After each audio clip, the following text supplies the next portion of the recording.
John 14. Let not your heart be troubled. Ye believe in God, believe also in me.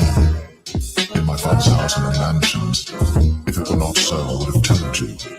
I go to prepare a place for you. And if I go and prepare a place for you, I will come again and receive you unto myself, that where I am, there ye may be also. And whither I go, ye know, and the way ye know. It's about time, man, because I'm ready to go home. I'm ready to get the kingdom. I'm ready to live. I'm ready to breathe fresh. I'm ready to have beautiful, pure women, okay? Not no strawberry harlots on this side. I'm ready to have children, man, you can vibe with, okay? Be around brothers. Be around the Lord himself, okay? I'm ready to go and visit places in the galaxy that we didn't know exist. All right, I'm ready to walk on sandy beaches, man, and explore the ocean floors. I'm ready to fly, okay? I'm ready to eat real food, okay? I'm ready to drive a chariot, man. All right, I'm ready to minister to the Lord and to be ministered to, man. Okay, I'm ready to worship Yahushua in its full entirety. Okay, I'm ready for it. We're ready, man. I'm ready to see angels and greet angels.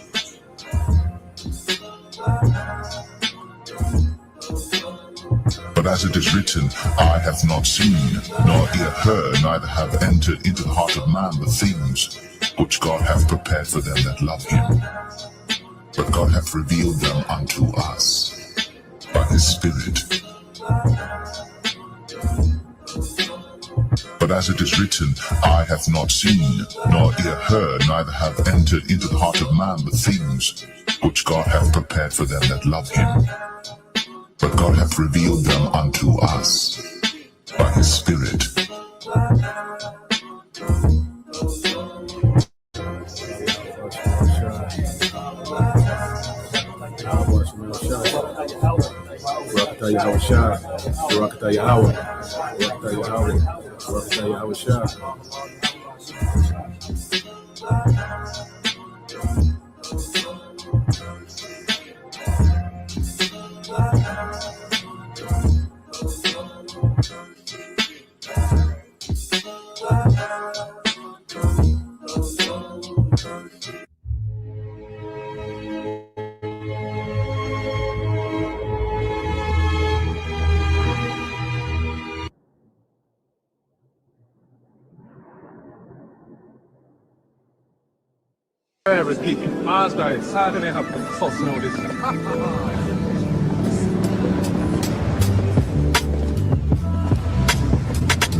The Spirit itself beareth witness with our spirit that we are the children of God.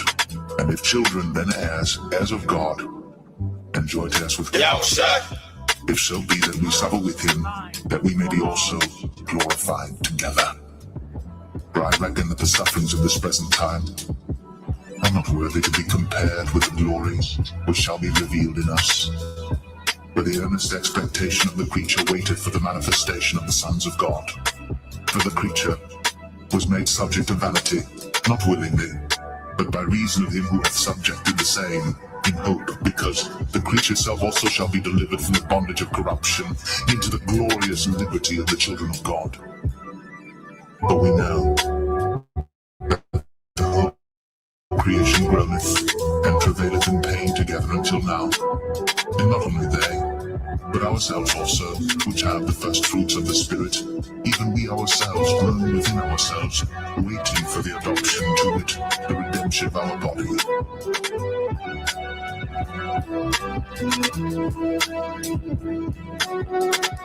I will declare the decree.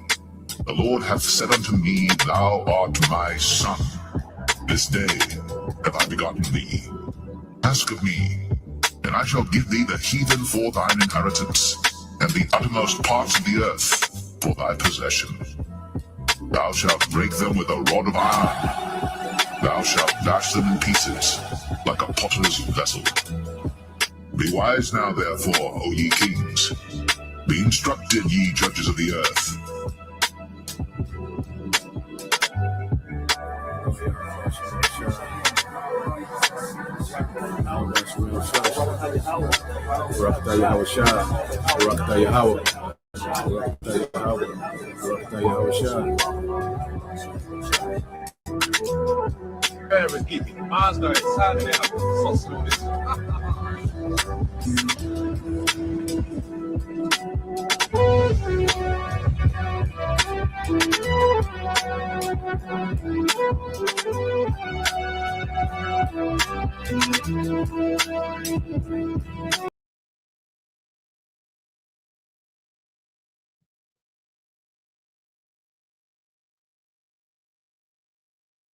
Right?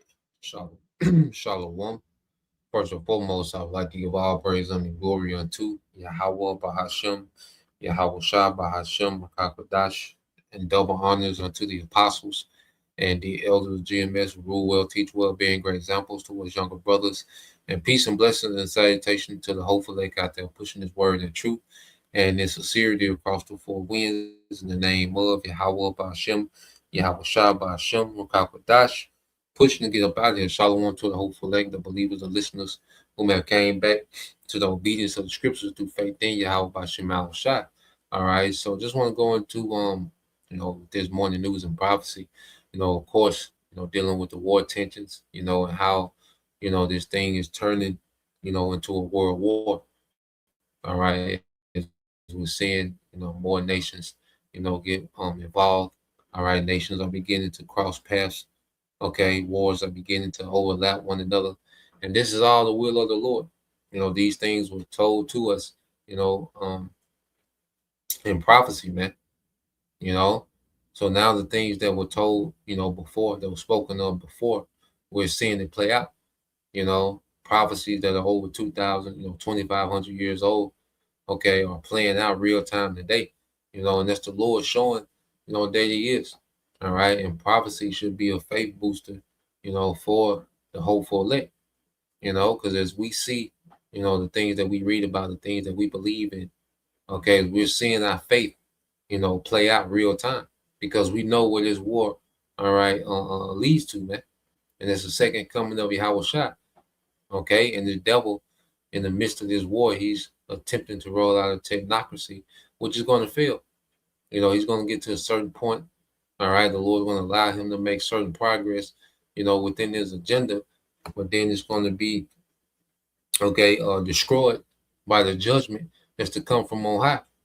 Okay, the Heavenly Father sending Yahweh Shah back to judge righteousness, judge righteous judgment in the earth.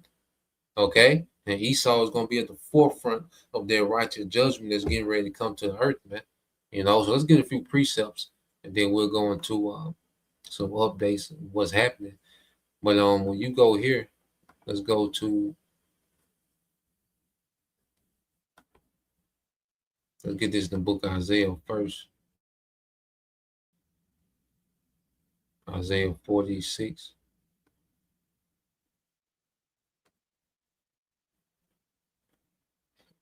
All right, Isaiah 46 and 9. It says, remembering the former things are old, for I am the Most High, and there is none else. I am the Most High, and there is none like me, declaring the end from the beginning and from the ancient time, the things that are not yet done, saying, my counsel shall stand, and I will do all my pleasure. Okay, so when we go into prophecy, we're going into the future counsel and the pleasure of the Lord. See, it's the Lord's pleasure to judge America, turn this place to a desert. It's the Lord's pleasure to get rid of 2/3. It's the Lord's pleasure, okay, to bring civil unrest, okay, famine. This is the Lord's pleasure. So even, the elites, manipulating and having these agendas of depopulation, well, that's within the Lord's pleasure, okay, to allow these devils, to do certain things on the left-hand side because it's within the Lord's counsel, it's within the Lord's pleasure. But everything that's not of the Lord's pleasure, that's not of his counsel, is not going to happen. And that's what these elites, fail. Okay, the elites are set up for failure. You have to understand that Yahweh by Shema Shai has the elites of this world, okay, set up for failure. Okay, and they have but a short time. So when you go into just other translations of dealing with Isaiah 46 and 10, you go into the NLT, okay, it says, only I can tell you the future before it even happens. And Esau tries to mimic that, with his movies and The Simpsons and particular things. and some of the things he's able to do, but then some things he's not able to do. You see, the Lord don't miss. Esau can be way off on years. If it was up to Esau, we will be in the New World Order. He's behind. We have to understand that this devil, he's behind schedule. You see, and one thing about Esau do, he loves to, put off like he's got everything figured out and everything is going exactly according to plan. Nah, man. There's things happening that this devil can't account for. Okay? And the scripture said that will be happening, man. Evil will come upon him and he will not be able to put it off. Okay? It says everything I plan will come to pass if I do whatever I wish, man. That's why when we stick to prophecy, man, we're not caught up in the fantasies and the fairy tales of Esau. Okay? Because he loves to push a bunch of misinformation and disinformation to keep people confused. You see? But when you stick to the scriptures, it cut through the madness, man. And we're able to see the will of the Lord play out, man. Okay, and we're able to see the moves Esau is trying to make within it. Okay, which align with scriptures, man. So we're seeing the Lord do everything, that he desires in the earth, man. Okay. Read this in the AMP. It says, so like Isaiah 46:10, declaring the end and the result from the beginning and from ancient times of things which have not yet been done, saying, my purpose will be established and I will do all that pleases me and fulfills my purpose, man. So the Lord is doing what's pleasing to him. Okay, and one of the things that's pleasing to our power, let's go here. In the book of Luke, chapter 12.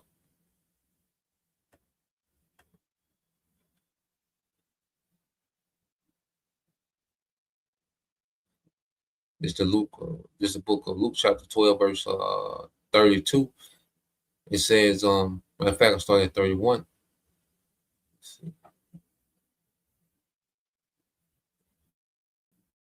All right, this is Luke 12:31. Said, but rather seek ye the kingdom of the Most High. And see, now our expectation is in the kingdom beyond this world.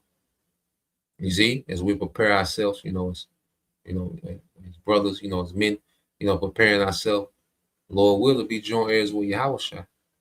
You see, and you women, you few sisters, man, preparing yourself to be wives to those men. You see, that's us seeking the kingdom because we're seeking our purpose in that kingdom. You see, we're beginning to rehearse our purpose on this side for the kingdom to come. That's us seeking the kingdom. As we delve more into understanding, we begin to conform more to, righteousness. We begin to fast, pray. We begin to put off this world more and more, become dead to this world more and more, and alive in the kingdom that's promised to come. You see? So we're the spirit of Yahweh Bashim Al Shai, you see, is grooming us for the kingdom to come. You see, it's conditioning us for a righteous kingdom. So as we actively, rehearse the righteous acts, we're seeking a kingdom, that's showing the Lord that we want a righteous kingdom. And the Lord is seeing this amongst the elect, and the Lord is beginning to make moves, man. The scripture speak about what in the point of time have I heard thee. I believe 2 Corinthians 6:2, maybe. It says, but rather seek ye the kingdom of the Most High, and all these things shall be added unto you. Okay? So as we seek the kingdom, the Lord is getting ready to add everything we need. And see, what we need is this war to jump off like it's doing. We need the civil unrest. Okay? We need these things to happen, man. And the Lord is adding, faith unto us while these things are happening. Okay? He's adding trust. He's adding patience. You see, he's adding endurance to us, as we rehearse the righteous acts and have an expectation, for a kingdom beyond this world. Okay, the Lord is adding the attributes needed to endure, man. As the Lord is going through the process of what, man? Tearing this place down, man. They will build, but I will throw down. The Lord's getting ready to throw down. This war is going to throw this kingdom down, man.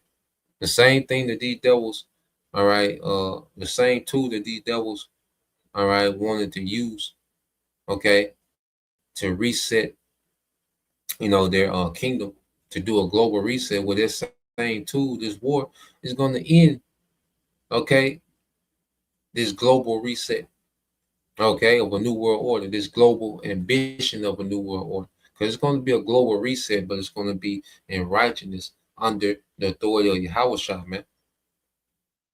Okay? So the same tool that the devil,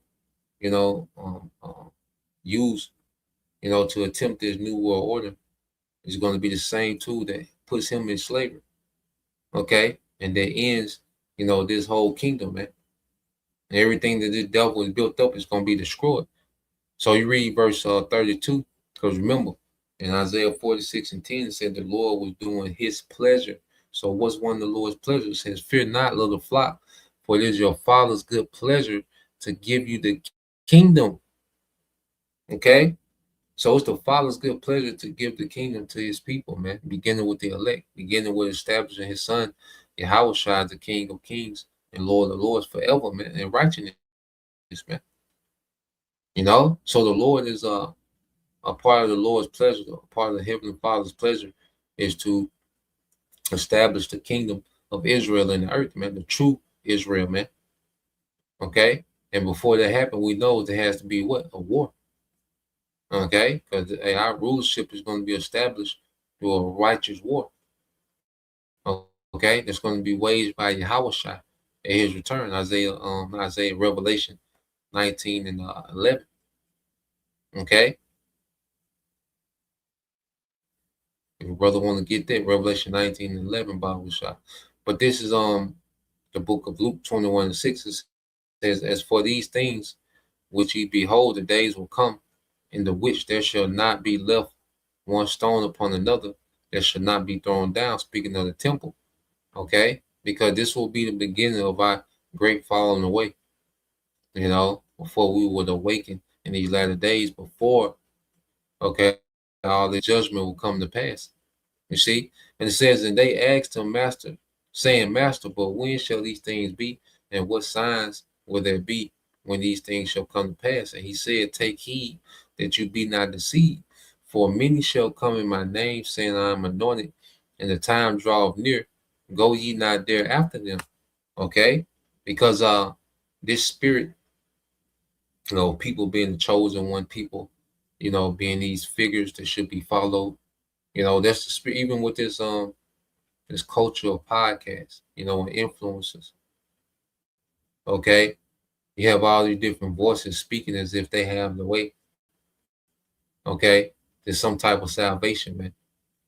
Some type of embetterment. And then above that, you have Esau, the number one false prophet, the number one who says, because Esau moves like what? He's the anointed. He moves like this technology, this AI is anointed, to embetter humanity.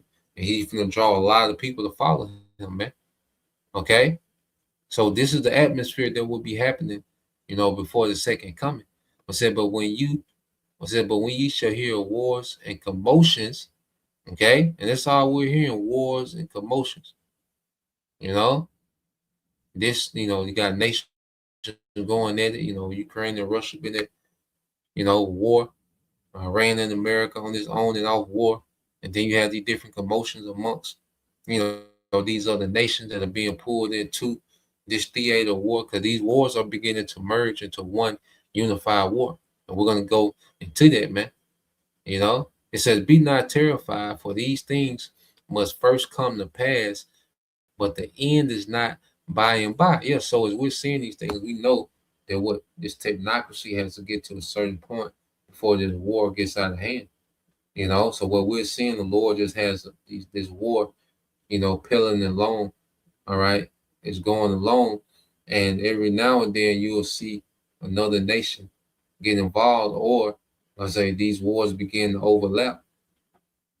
Okay, like with this thing with Ukraine and Iran, these wars are beginning to overlap.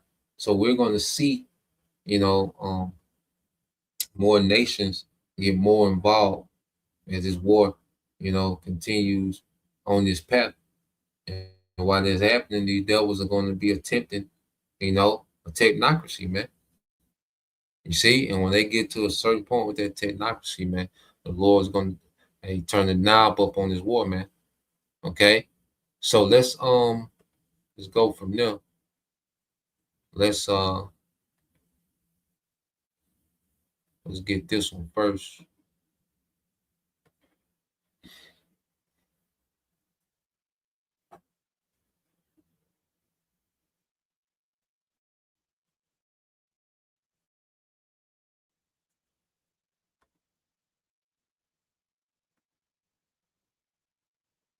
Because yep, just like the brothers got. Let me see.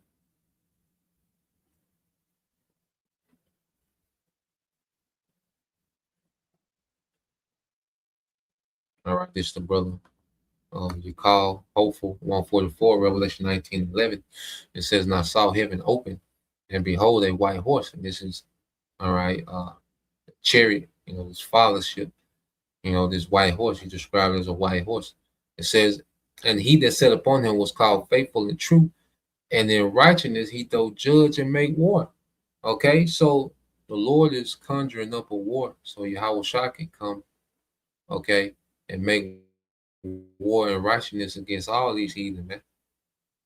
He's setting up a play where these nations are going to counsel Babylon. All right, they're going to take Babylon off the board, and then Yahweh Shah is going to come and clear everything off the board. Okay, so this war, all right, that the Lord is orchestrating, as the scripture say, the Lord mustering the host of the battle. It's the Heavenly Father that's instigating this war. Okay, with an agenda that's beyond the agenda of the elites. Okay, because the elites are imagining a vain thing with this technocracy. Okay, but the Lord, his agenda is to establish Yahweh Shah.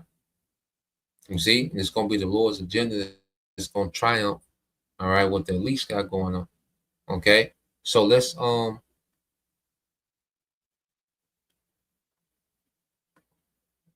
play this. Zelensky is expanding the war, not just by firing deeper into wild berries and that kind of economic targets in Russia. He struck an Iranian vessel in the Caspian Sea over the weekend. Tehran has accused Kiev of hostile criminal act. Abbas Araghchi, the foreign minister from Iran, made this interesting statement here. He said that Zelensky has attacked an Iranian commercial vessel, killing a sailor. And he calls on the EU High Representative Kallas to make clear what the freeloader in Kiev did cannot go unanswered. So what in the heck is going on with Zelensky here? Let me show you what Zelensky has said into why he's going here. If Iran, from the first year of the war, gave new technology to Russia, it was Shahid drones. They gave thousands of these drones first year of the war. Then they gave licenses. What did they do? Did they attack us? I think yes. So they already did it. But we have to be honest. Iranians and North Koreans already attacked us. Okay, so we're 4.5 years into this. Why did he? So when you listen to what Zelensky said, he's saying that, look, okay, Iran has given Russia, drone technology at the beginning of the war. Okay. And then he mentioned North Korea. Now, what we have to understand with Ukraine is a proxy for the small hats. America and Ukraine are two proxy nations for the small hats. Okay. So the small hats sicked Ukraine on Russia. And then the small hats sicked America on Iran.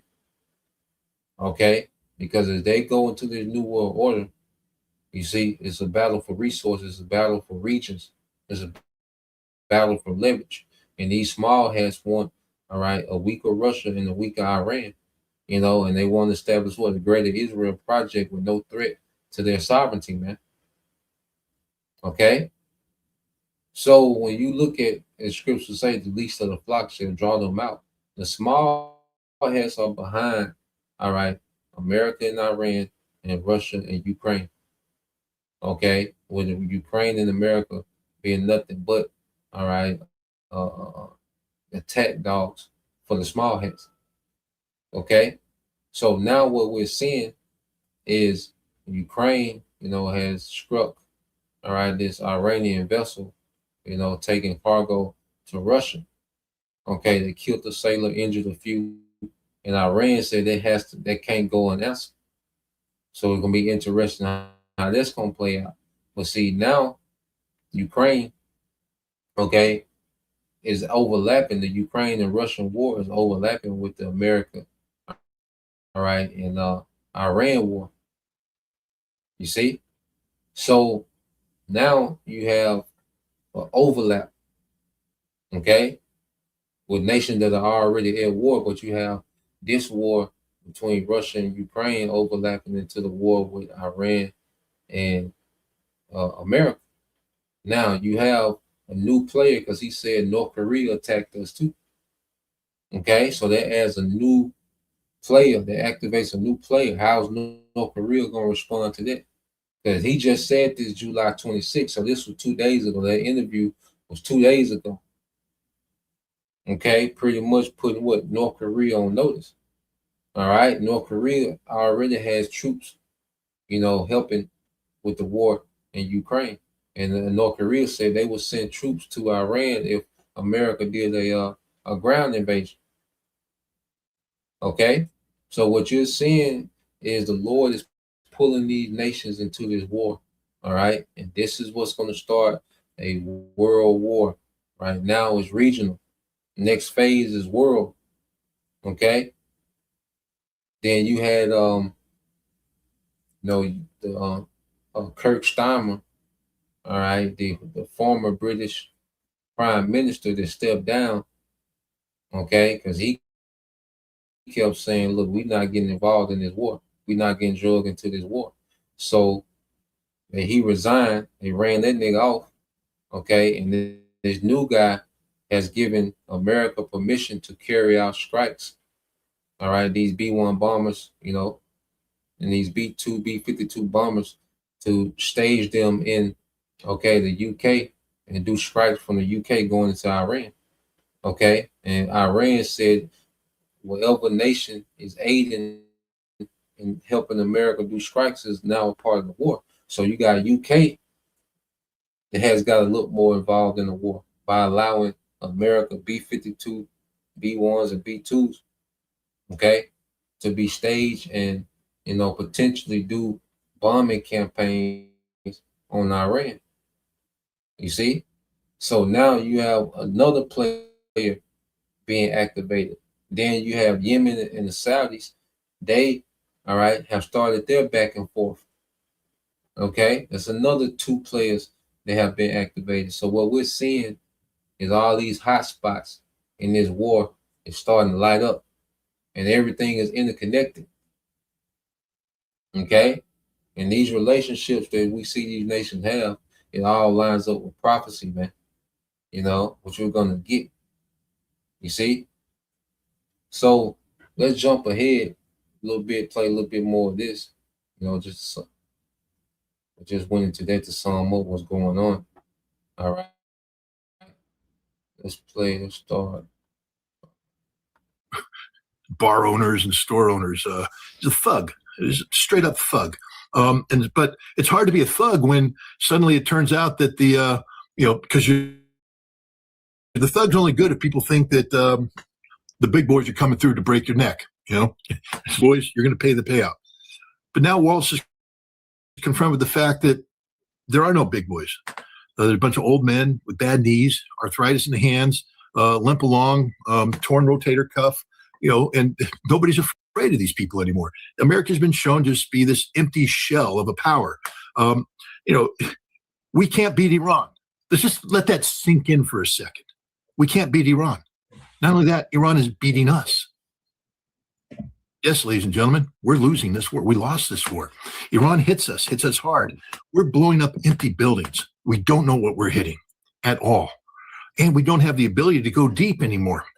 We used all that in the first 39 days of conflict. We didn't suddenly magically wave a magic wand and have all of our defense industry wake up and go, we're going to produce a whole bunch more missiles in a very short period of time. We're producing nothing, ladies and gentlemen. The money that's been allocated hasn't reached there. We aren't increasing our production yet. We may down the road, but it'll take years for this to happen. Yeah. Years for this to happen. Meanwhile, Donald Trump re-engaged, saying, I want more intense conflict. It hasn't been more intense. It was more intense the first 39 days. Why? We don't have the ammunition. Nothing. And here you are. Look at the time it takes, 64 months to build an SM-3 missile, but we've blown through 2/3 of our SM-3. THAAD, 80% of the THAAD missiles are gone. 53 months. SM-6, JASSMs, Tomahawks. We only had 90 of these precision strike munitions. It takes 46 months. We had 90. We used 80. We got 10 left. Guys, it's over. We have no ammunition. What we're using are HIMARS and ATACMS missiles on Kuwait, Bahrain, and the UAE to strike targets along the coastline. And that creates a perception of power.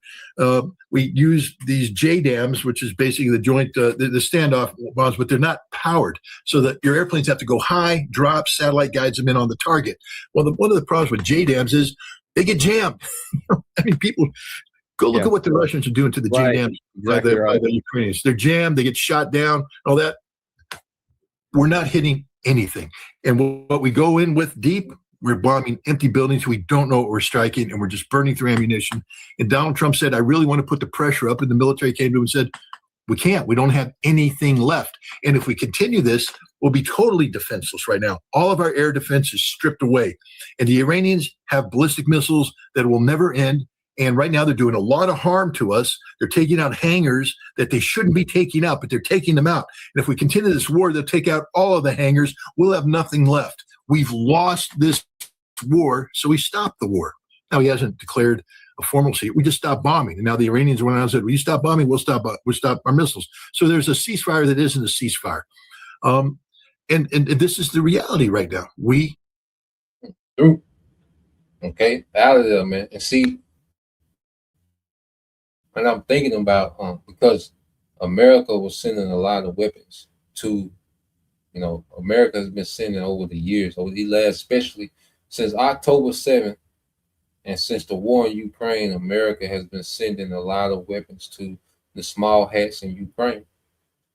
Okay, so now, because then you look at like, well, why Russia won't just go ahead and knock Ukraine off? Well, Russia, looking at it now, Russia was bleeding American stockpiles.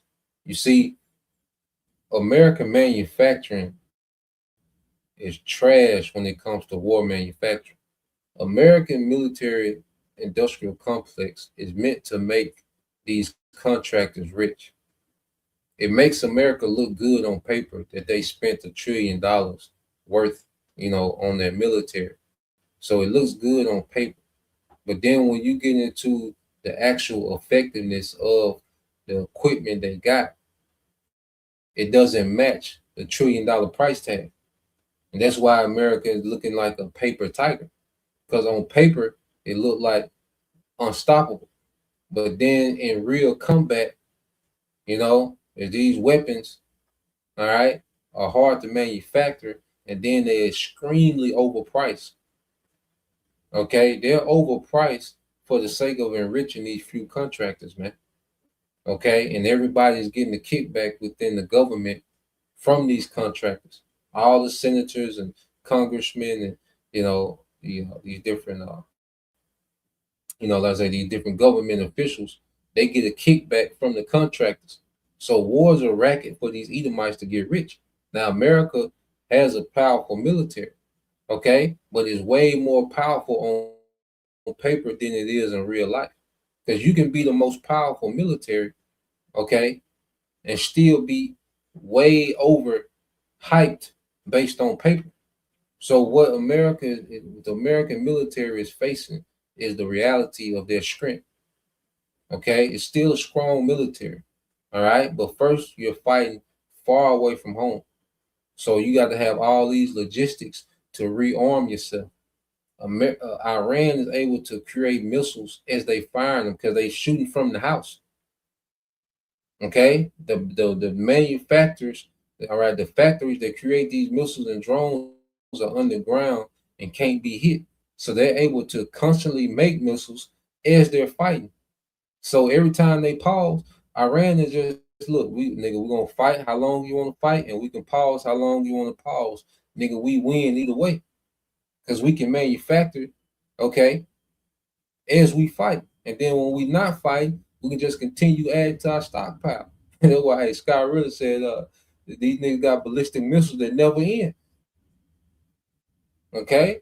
Russia in the same boat. Russia's able to manufacture at the house. So while Ukraine has to rely on American weapons manufacturers and the logistics to get those weapons out there, okay, which is a very slow process. Russia can just churn out weapons and tanks and fighter jets, okay? So they're not losing anything. China ain't fighting nobody, so they just able to stop. We think China just no. China's stockpile. China going crazy with the manufacturing. They can manufacture more than anybody in the world.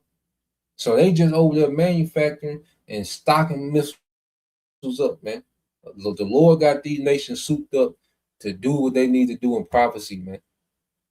Okay, America is done. Whatever option America use is going to work. The air attack, the regime change. What happened? They got rid of a more conservative supreme leader, and now they got a more extreme supreme leader. The regime change backfired. Okay, then they went to the air campaign. All right, so they chose to go into an air campaign, and what happened?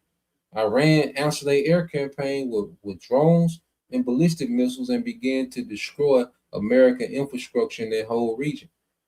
Okay, and they destroyed, all right, Tel Aviv to the point where you see the small hats. Okay, they don't want no part of it. Okay, so the air campaign failed, and they wasted the rest of the precision strike missiles that they had. You know, because remember they've been funding this Ukraine war for almost 5 years now. They exhausted a lot of weaponry. Russia made them exhaust a lot of weaponry, man. Okay? The small hats, they've been at war with every goddamn body since October 7th. They exhausted a lot of weapons. So America don't have much for themselves, and America manufacturing can't keep up with how fast this war is going. They can't keep up with the tempo of Russia, Iran, China, and North Korea ain't got involved yet. Okay? And Turkey haven't got involved yet. You see? So they tried the air campaign, that backfired. Now they're talking about, well, let's do a ground invasion.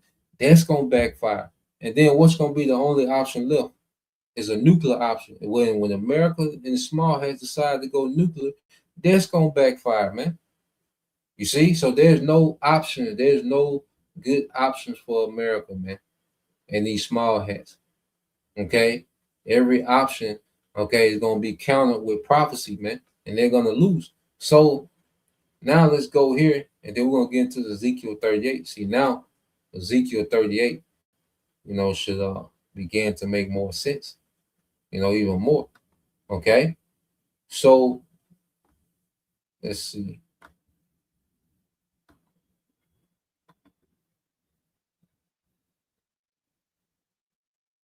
So with the small hats, okay, was their release of the flock that's drawing these major powers into war. So now, you know, there's this campaign against Turkey, these small hats. You know, they're next up on the list. Okay, it's Turkey. Was they're doing nothing but what, activating Ezekiel 38, man. Okay? Because Magog and Persia already tapped in. You see? And another major player for Ezekiel 38 that needs to be activated is Turkey. And the talk is already there. The rhetoric for the small hats to provoke and draw Turkey into this war is already there. So let's play this. Then we'll get that in Ezekiel 38. All right. After striking Qatar, the Iran war was a clear setback to Israel's regional plans. But as night follows day, the political establishment in Israel has turned its sights on Turkey. This is the clearest sign that even if Israel had achieved regime change in Tehran, the war would not have stopped. It would simply have moved onto a different stage. So now Turkey has become the latest existential threat to Israel. As if in unison, a chorus of Israeli politicians has raised the alarm about a new Sunni axis opening up, composed of Turkey, Syria, and Qatar. This has not gone down well with Trump, who had little hesitation in laughing off the notion that his best friend, Turkish President Recep Tayyip Erdogan, was an anti-Semitic dictator, as Netanyahu now claims. Erdogan is a great leader, a very strong person. Everything I've asked from him, he's done, Trump said. When Netanyahu said Israel's new security doctrine was to kill them first, Vance was even blunter. He said, "You're a country of 9 million people. You can't just kill your way out of solving every single national security problem." But Israel is as serious about setting on Turkey as it was about bombing Iran. The rhetoric against Turkey is bipartisan. It's the leitmotif of one of the two men who could replace Netanyahu, Naftali Bennett. He said Turkey and Qatar have gained influence in Syria and are seeking influence elsewhere. "From here, I warn," he said, "Turkey is the new Iran." Netanyahu now calls the land his forces occupy in Lebanon and Gaza security belts, from which he has no intention of withdrawing. Today, the mood music in Ankara has changed, and there's an acceptance that Israel means what it says about the coming confrontation. Turkey is focused on building up its deterrence, be they naval, air force, or drones. Trump is now giving Turkey the engines it needs to build its new generation Khan stealth fighter, while Ankara is accelerating construction of a 60,000-ton aircraft carrier and building 30 other warships. Turkey's response to Gaza to create a defense pact with Saudi Arabia and Pakistan, the same regional powers that helped mediate the US-Iran deal. That is what Israel fears and is now trying to dismantle. Whatever happens now in the Gulf, the main battle line between Israel and the region will be drawn in Lebanon and especially Syria. The lesson from all this is that Israel means what it says when Netanyahu vowed to change the Middle East forever. Hard power is needed to stop him. The more Arab nations in the region delay their response or meekly rely on Washington to calm things down, the bigger the shock they will get when Israel kills first. And yeah, man. So the stage is set. And these small hats gonna do something that's gonna activate Turkey, man. Okay. So we're gonna see new fronts of this war, open up. Let's say right now you see America has this on and off war with Iran. Okay, because they're running low, in their ability, and see they're taking so much damage, in these confrontations. Last time America went, 40 days. This time they went 13. It's showing you that their ability to wage war is being diminished, man. America don't just stop wars just because. America was in Iraq 20 years, Afghanistan 20 years, okay, Vietnam 11, 12 years. America don't stop wars just because, man. Okay, shit ain't going like playing, okay, and it ain't sweet, and it only gets worse. When I say whenever they start back again, it's gonna be worse than the last pause, man. And it's gonna continue to get worse, and we're gonna see more desperation from America and these small hats, man. Okay, it's just gonna activate these nations to come against them. So when you go into, let's go to Ezekiel. Okay, so remember the small hats put Ukraine on Russia, and they put America on Iran, and now they want to provoke Turkey. Because all this is going to do is what? Activate Ezekiel 38, man. Okay, with these three nations. You see, when you go into Ezekiel 38, this is what we see. This is what we're seeing. Okay, playing out. This is what the Lord is orchestrating in the heavens, man. Okay, and it's playing out in the earth. You see, and this is during the time of Ezekiel. So this was during the Babylonian Empire. Close to 2,500, years ago, man. Over 2,500 years ago. You see? So we go to Ezekiel 38:1, it says, "And the word of the Lord came unto me, saying, Son of man, set thy face against God in the land of Magog, the chief prince of Meshach and Tubal, and prophesy against him." Okay? So the Lord's against all these nations involved in this war, but he's using certain nations as tools to bring about prophecy, man. And Russia, which is Magog, all right, is going to be a chief prince okay, to the nations in their region, it's going to come against America and these small hats, man. Okay, and there's no coincidence that as we see Ezekiel 38 happening, that the small hats have absorbed the American military, with this NDAA, okay, this National Defense Authorization Act, okay, which pretty much when you go into the defined print and the verbiage, okay, is giving authority of Americans, government and military to the small hats, man. Okay. So if they're making certain alliances, well, the Lord is making his alliances, man. Okay. You see? So it says, Son of man, set thy face against Gog and Magog and the chief prince of Meshach and Tubal, which is Turkey, and prophesy against him, and say, Thus saith the Lord power, behold, I am against thee, O Gog, the chief prince of Meshach and Tubal, and I will turn thee back and put hooks into thy jaws and will bring thee forth. Okay, and putting hooks in the jaws was a way to control wild animals. You can steer them in the way you want them to go if you put hooks in their jaws. Okay, so when you look at how the Lord is pulling Russia and controlling Russia in these last days to do his bidding. Okay, and that's why you see Russia, all right, has this military posture about itself, man. Okay, because it has an assignment from on high, and the Lord is in full control of the moves that Russia is making. Even the ability, to not need, the bankers to wage war. That's why the scriptures say that Russia shall not regard silver nor gold, because if Russia have enough, resources, okay, domestically, that they can wage war, they can pay, their troops, okay, because they have enough that they produce domestically, and they're able to manufacture domestically, man. You see, to where they can be a war machine that doesn't need these huge loans from the banks. America got to go beg the bankers for money to go to war. Okay, and Russia don't. All right, now Russia's still down with technocracy. Okay, they're still down with the overall agenda of a global system. Okay, but they don't want to go in as this fractured nation. Okay, that's ruled by these few corporations, man. Okay, they want sovereignty within this new system. Okay, and they want authority.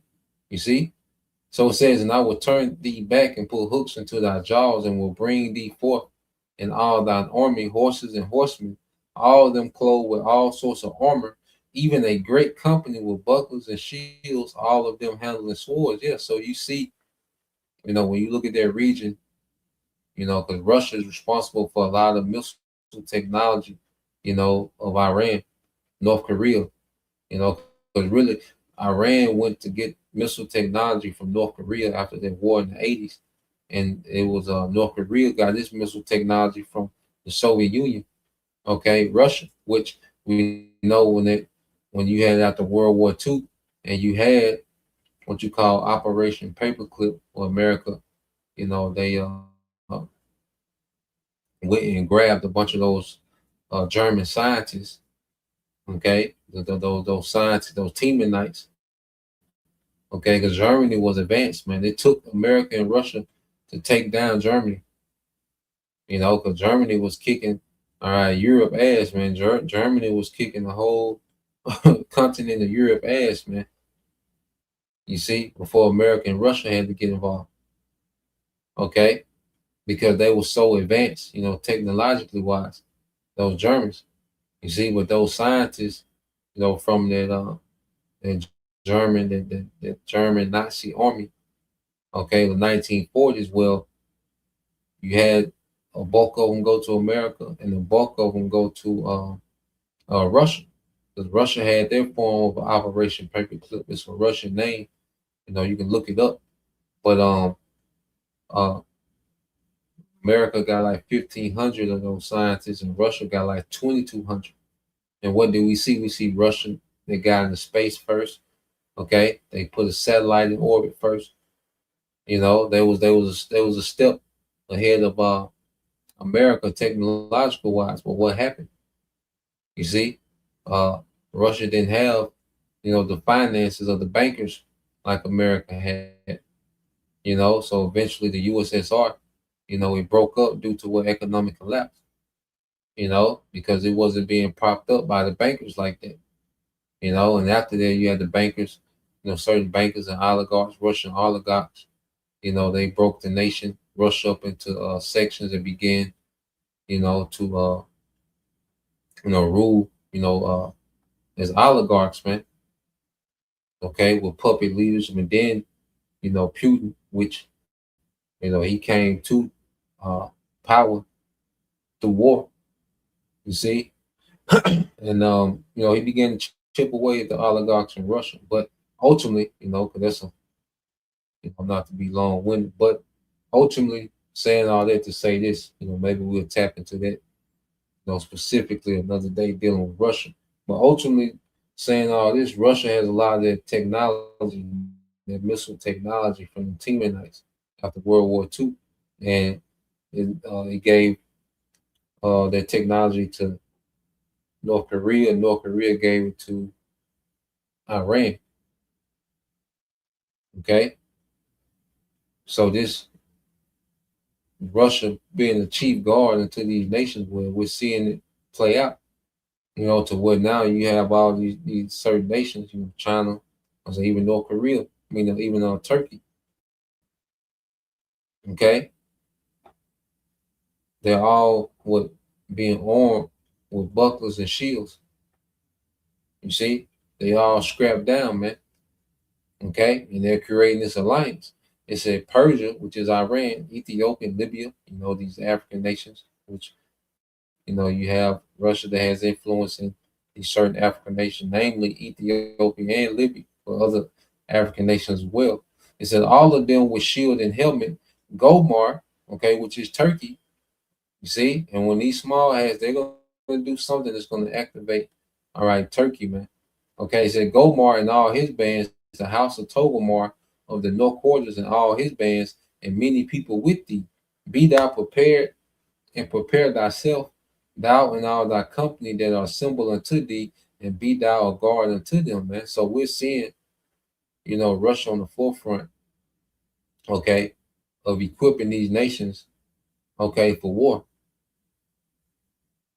You see, I said a lot of these nations, these nations that was, outcast of this to this world system, because North Korea and Iran, they wasn't able to participate in the world market ever since Iran, overthrew that Shah, that that puppet of the West.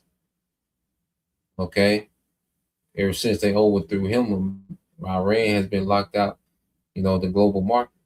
North Korea been locked out, into and Russia has been sanctioned like no other nation.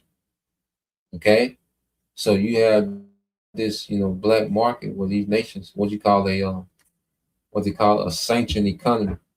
So where all these nations that have sanctioned, they just created these different barter, okay, these different this barter network, to where they able to trade resources because they so rich in resources. Because North Korea, they're rich in that tungsten that's needed to make missiles, because that tungsten is able to withstand the heat from the speed of missiles. That's why North Korea has hypersonic. Even Yemen, they got hypersonic. They got Russian missile technology. That's why Yemen has hypersonic missiles that can reach the state of Israel, man.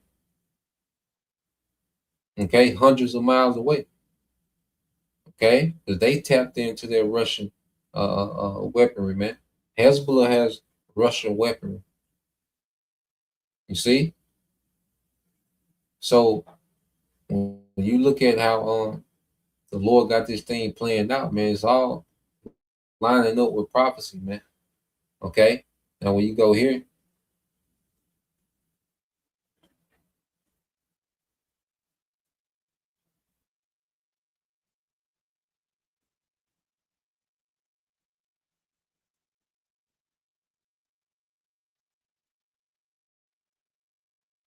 Now, when you go here dealing with verse 8, okay, it says, after many days, and this is speaking of these small hands, thou shalt be visited. In the latter years, thou shalt come into the land that is brought back from the sword, which these small hands have fought wars, to establish themselves in their land.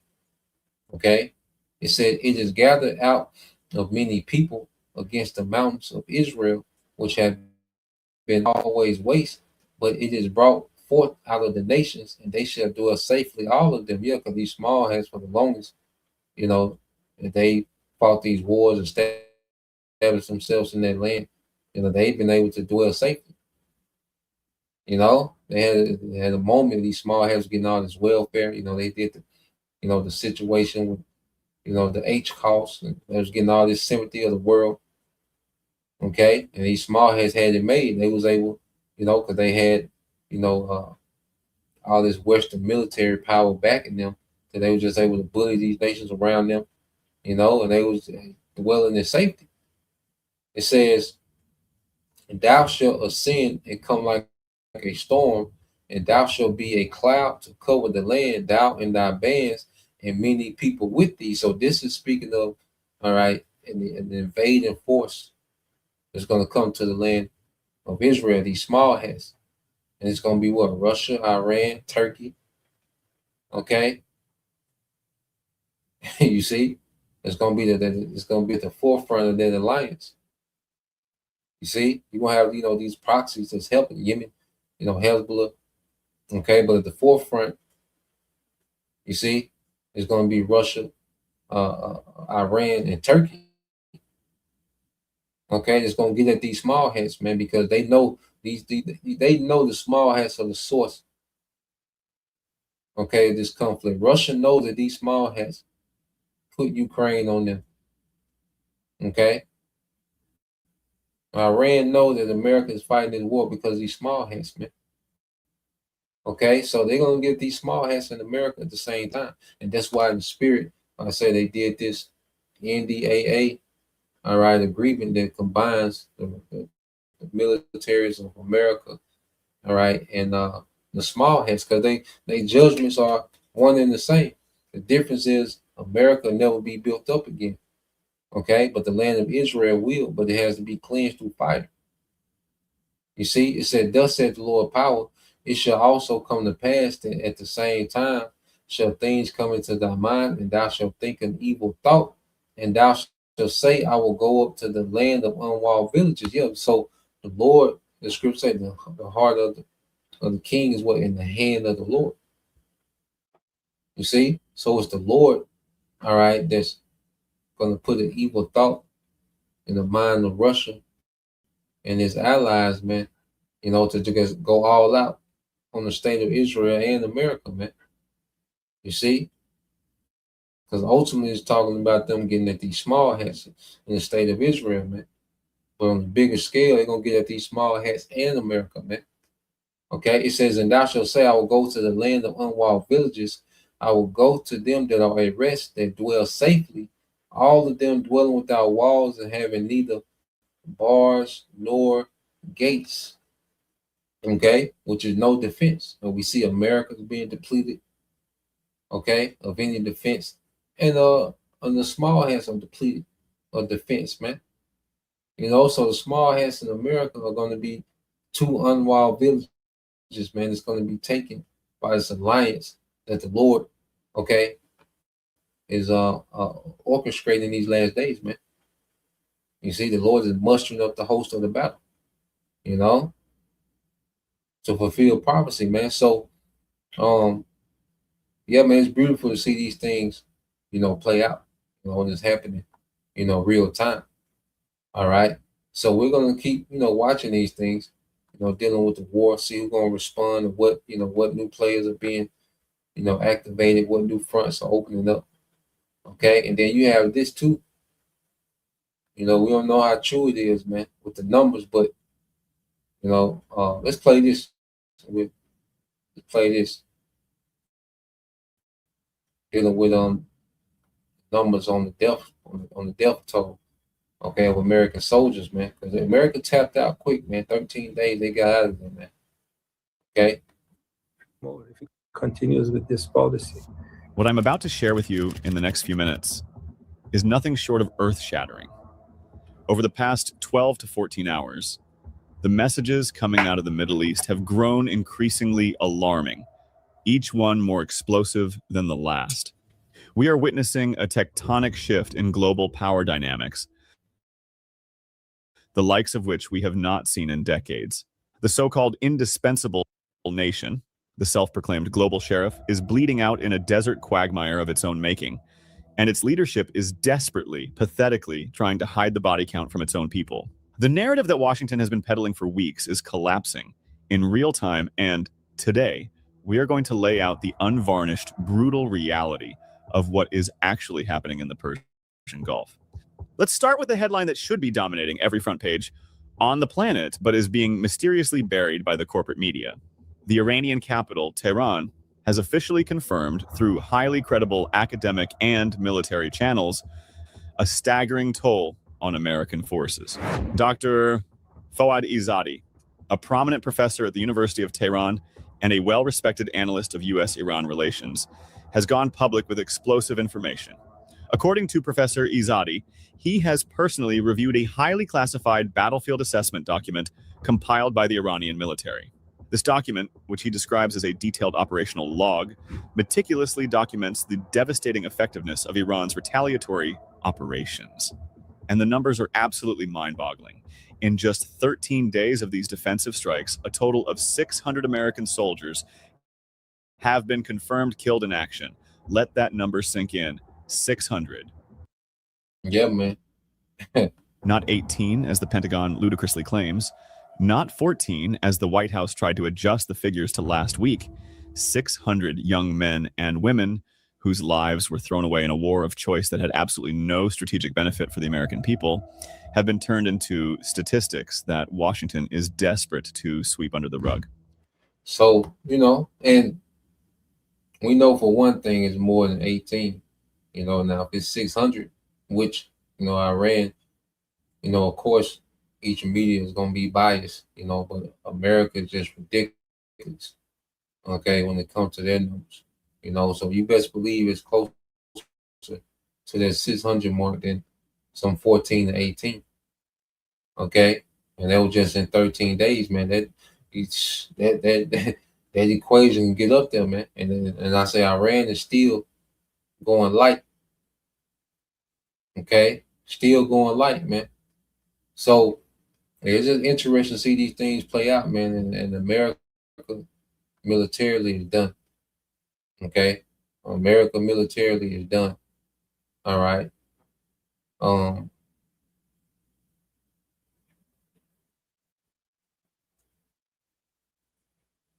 Let's go here.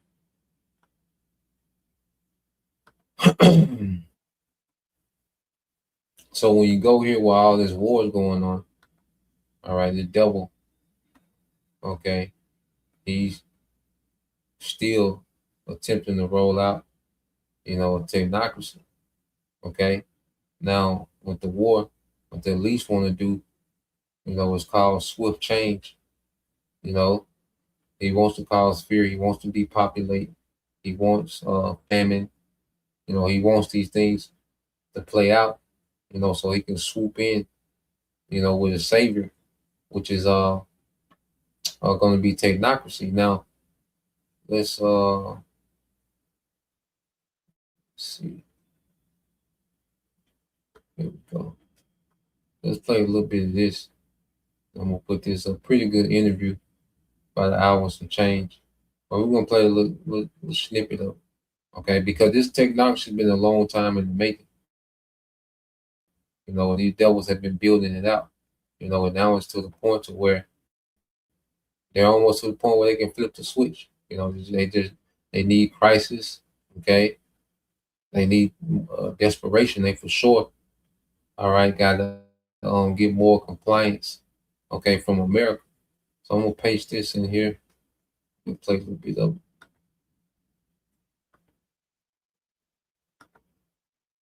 You bet. I started studying globalization in the 1970s when I partnered with the late Professor Anthony Sutton at Stanford University.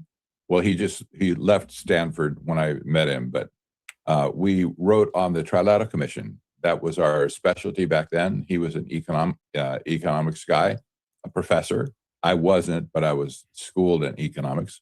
And so we took after the Trilateral Commission, and that set the stage for my understanding of technocracy. When I finally discovered technocracy in the early 2000s, I thought I knew something about American history. Apparently, I didn't. But it shocked me that there was only one economic system in the world that's been created from scratch. There's no, and I studied this extensively. There's nobody in the world that ever tried to create an economic system from scratch, except for Columbia University in 1932, when engineers and scientists got together in the heat of the Depression, and they said, we can do better. We can solve all society's problems with engineering and science, and we have the algorithms. They didn't have AI yet, but they thought they were smarter than anybody else in the universe. So even when you had the Great Depression, you had, all right, these certain engineers, okay, the rich, come in and say, well, look, we can do better because we know the Great Depression was manufactured by the elites, okay, to destroy, the American economy, all right, to get certain policies passed, okay, because not long after, America will become the Federal Reserve, all right, will become the reserve currency of the world reserve currency, about 10 years after the they call it the Great Depression.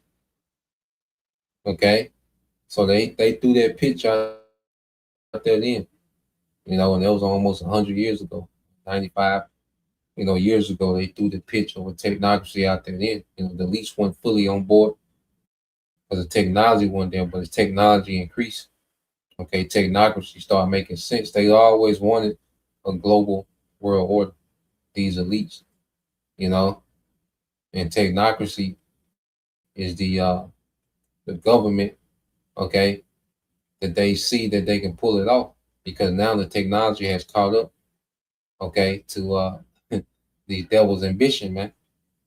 You see, AI plays a major part.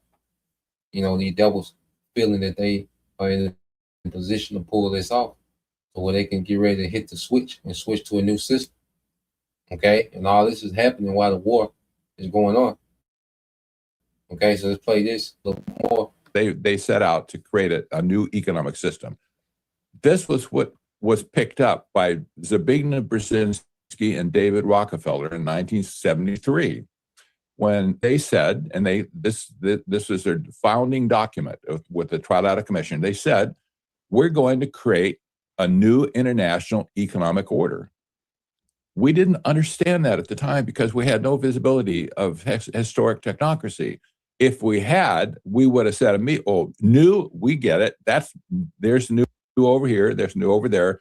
There's no other system in the world that's other than this. So when I discovered historic technocracy, I put all the pieces together, and I discovered this is exactly what Brzezinski was talking about, the new technotronic era. That's what he called it. He was looking forward 50 years from 1973 into our current day, when he said we're going to be given over to a system that will be total.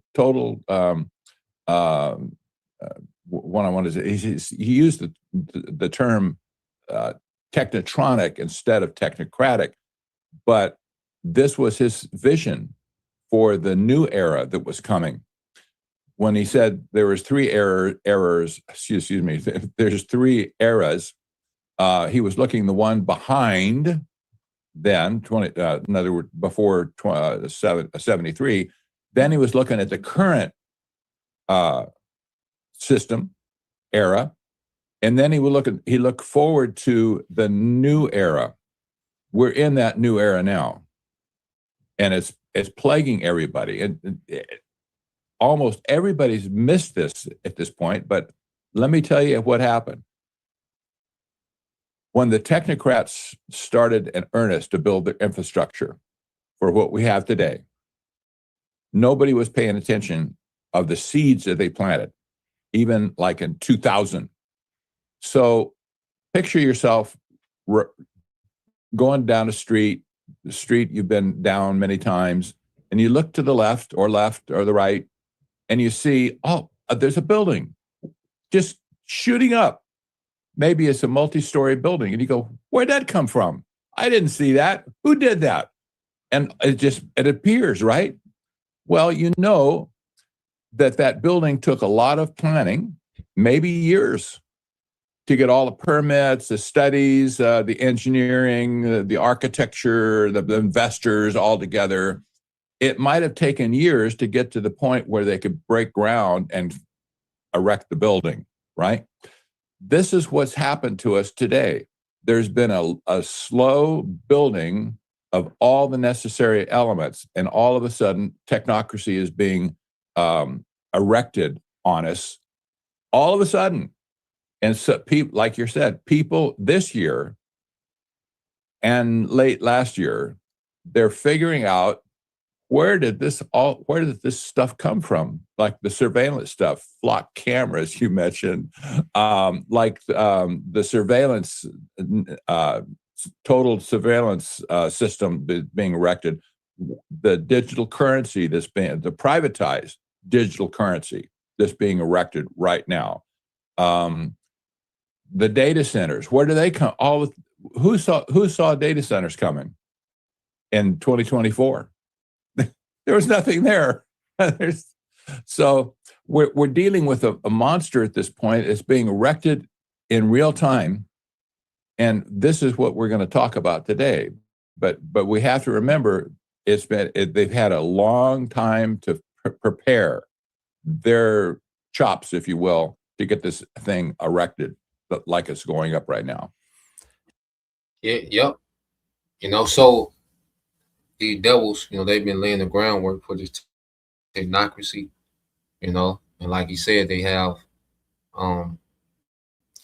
the data centers, okay, because they have enough data to switch this thing to where everyone can have a CHIP, okay, and the data centers can track, your location, your spending, okay. There's enough camera systems to keep up, okay, with people's locations and whereabouts, okay.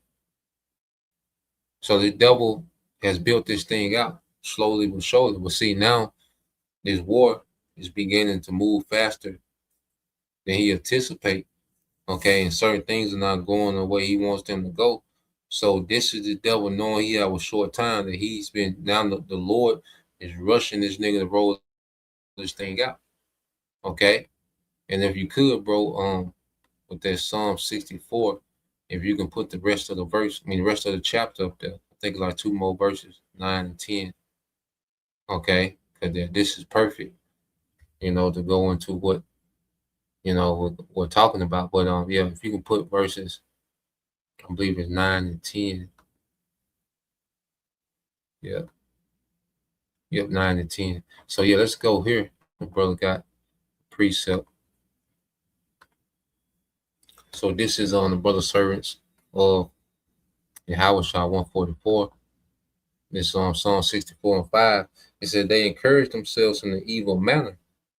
Okay, because they've been speaking of this and having these councils encouraging one another to go forth with this agenda of a new world order, of a technocracy. See, in 73, like I said, when they came over with the trilateral commission, there's these devils who's really investing into, okay, this global system. They began to interconnect, okay, and, the global markets, okay, things started going, digital, okay, tracking and tracing, technology was expanding, and that was really, began making, leeway, with this new world order. It says that they commune of laying snares privily, they say, who shall see them? Because no one's seeing this technocracy being built out, but it's here now. The data centers are here, the cameras are here. People using, digital money, Cash App and Vimo and all this is here now. Okay. The ability, the devil to go cashless, these things are here. You see, they built these things out, privately, man. You see, it says they search out iniquities, they accomplish a diligent search. Both the inward thought of every one of the heart is deep. Yeah, they're deep when it comes to this. Because these devils, they study the psychology of people. They understand the concept of fear. They understand the concept of endorphins. They understand the concepts of, of psychology, man. They're deep into, laying a snare for the masses, man. Okay. They know how to present this thing as a utopia. Okay. They know propaganda. I say they're deep into this technology. Okay. And making it seem like a miracle, man. So these devils, they're deep into this, man. Okay. But going back to verse 7, it said, but the Most High shall shoot at them with an arrow. You see that? And that's going to be this war. You see? Because this war, which is going to go nuclear, is going to end everything that this devil is trying to do. You see? So this war, all right, that the Lord, and it's the Lord is formulating this war. Because he tricked the elites to think that they could establish a new world order through this third world war. But this third world war is going to cancel out the new world order. Okay? It said, but the Most High shall shoot at them with an arrow. Suddenly shall they be wounded, so they shall make their own tongues to fall upon themselves. Yeah, so you have, these insiders, these truthers, that have committed their lives, all right, to coming out, with this information, concerning what these devils are doing, and which it just confirms what the scriptures, okay, have been saying. Okay, so now we're able to go into, more details, okay, about what the scriptures are saying that these devils will be doing. Him trying to be the Most High through this technology, man. Okay, this verse is 9 and 10. Because then shall the wicked be revealed. Okay, before he's consumed with the brightness of the coming of Yahushua, he will be revealed and exposed, man. Through the prophets, and then the northern and southern kingdom, those two witnesses, and then the third witness, these truthers and insiders. Okay. Psalm 64 and 9, it says, and all men shall fear and shall declare the works of the Most High, for they shall widely consider of his doing. Yeah, so the Lord raised up Esau just so he can show power through judgment, man. You see, when Yahushua come through with the judgment, man, he gonna put the world on notice, like, oh, that's what real power look like. That's true power. You see, so the Lord is setting the stage for him to show real power, man. So he wants Esau to try this, man, to attempt to pull this off. Okay, so he can come show real power when he destroys it. You see, and put nations in captivity, man. It says, verse 10, and this is the end result. It said, the righteous shall be glad in the Lord and shall trust in him, and all the upright in heart shall glory, man. And we're going to be, you can't even describe the feeling. I know the feeling's indescribable. In this time when the Lord finally judges Esau, man. Okay, when he destroys this new world order agenda, when he subdues all the heathen, destroys the militaries, man. We're going to be changed, man. We're going to be glad in the Lord, as the scriptures say. Okay, so this is what everything is leading to, man. We're going to constantly, Lord will, the Lord allow, follow these things. A couple of things to look at. A couple of new players being, like I say, activated. Wars overlapping. New fronts opening up. So this is beautiful, man. This is what World War looks like, with nations being dragged into this thing, man. Nations being forced to pick a side. Okay.